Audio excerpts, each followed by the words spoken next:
Hi, this is Adam with Small Town Machine Shop, and we're back to working on the solberga today.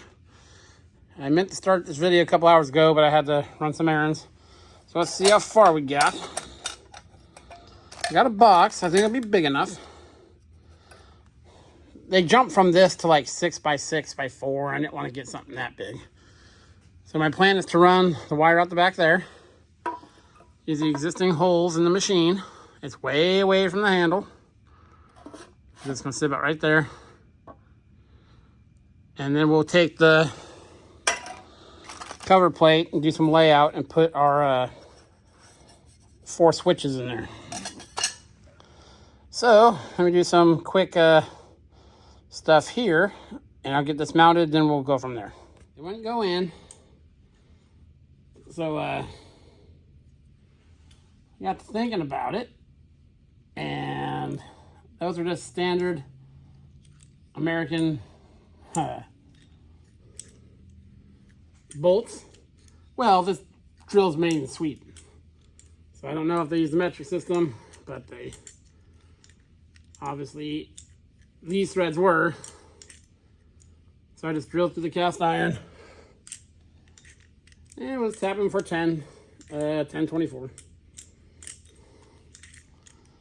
By the way, I'm loving this fancy vintage Craftsman tap wrench.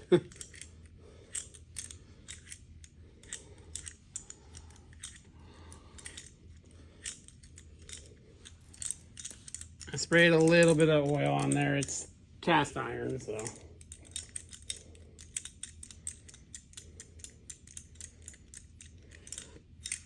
Very soft.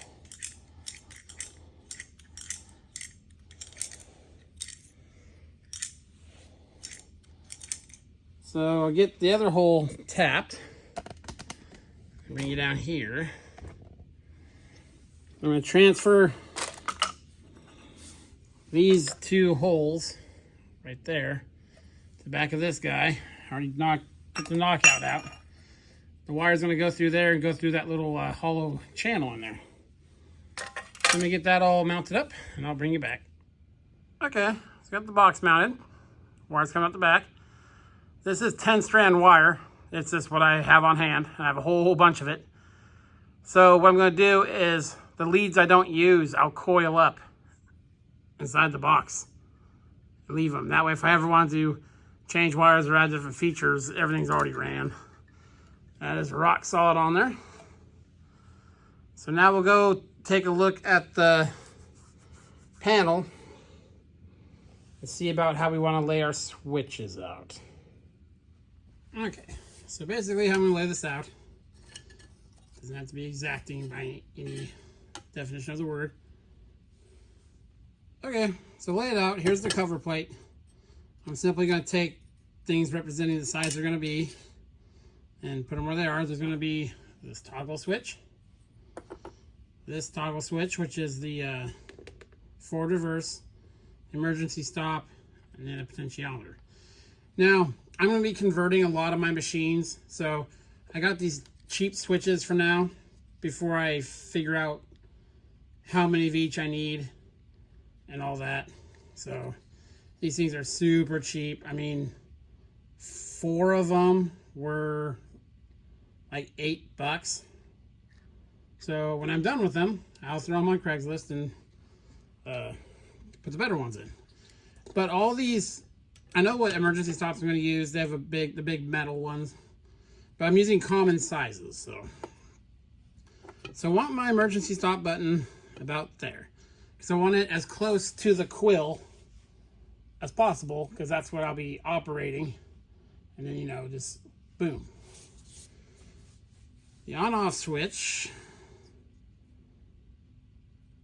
I think I'll put up here. Yeah, about like that. And I'll mark a center line for these. Yeah, I'll put that. I don't know. I'll have to check where that bolt's gonna go. I think it'll clear. Maybe I'm moving bolt down just a hair. And then for reaching on that way. The potentiometer I'm going to put right below this one. Actually, I put it right on this side. And the toggle switch over here. Now the toggle switch, you'll understand its function when I'm done.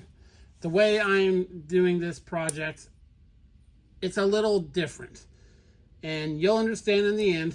And again, I have a 15 horse phase converter, so I don't need to mess around with VFDs. But the way I'm going to do the machines, I'm going to show you a way set up with the VFD, how it is with the plugins. It's a very uninvasive thing to do. Like if you're in a rental place, or all you need is a 240 volt outlet of the appropriate amperage, and you can have a 3-phase setup that you can literally bolt on and off the wall and power multiple machines. So we'll go through the finer parts of that later. Today's goal is to punch some holes. So I think what I'll do is I'll mark that there. I'll get a scribe and stuff, and I'll mark a line across there, and then I'll just mark these exactly across there. That's what I'm going to move in a bit to clear that hole, because obviously that's going to be in the box. So let me get that marked up, and we'll try to get these tools drilled. Sorry, I'm not getting that much accomplished today. I've had to make multiple runs, Home Depot, and I keep getting calls. So doing what I can. Not the most exciting video, but progress. Okay, I'll bring you back. Okay, so I laid it out. You see my center punches. Stick my, and by the way, big fan of this Empire square. It is, I've checked it with my Starrett square, and it is like perfect. Nice high quality. This is like my go-to. So if you, this Empire stuff's good. So basically laid it out, made my scratches, and it's a different dimension from the bottom. That way they'll all be nice in a row. Got them center punched. So now we will, I think I'll drill them, and I think I'll chassis punch them. Let me go and do that real quick. And, well, I'll drill the 2 small ones. And probably chassis punch the bigger ones. So let's get that done. Okay, got the chassis punch set up. Already did this hole. Isn't that nice?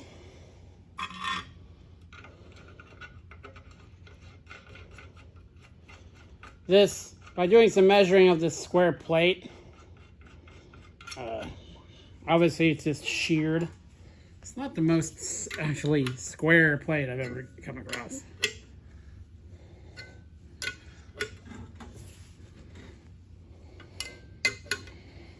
So get this done. We'll mock up our dials, and then I'm going to do all the wiring in a separate video.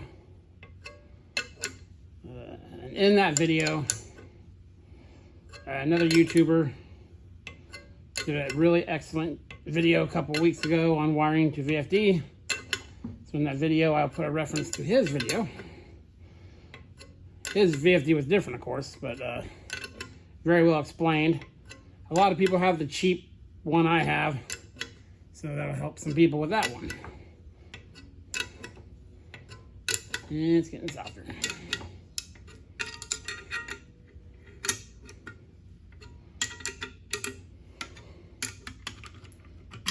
There we go. Nice clean hole. Okay, let's get this. I'm gonna go knock some of the burrs off this thing, and we'll see what we got. Okay, there's the finished product. Got pretty clean. When I dismount everything, I'm probably gonna paint this. Got our forward and reverse, stop switch, turning the potentiometer on and off, and we got our potentiometer.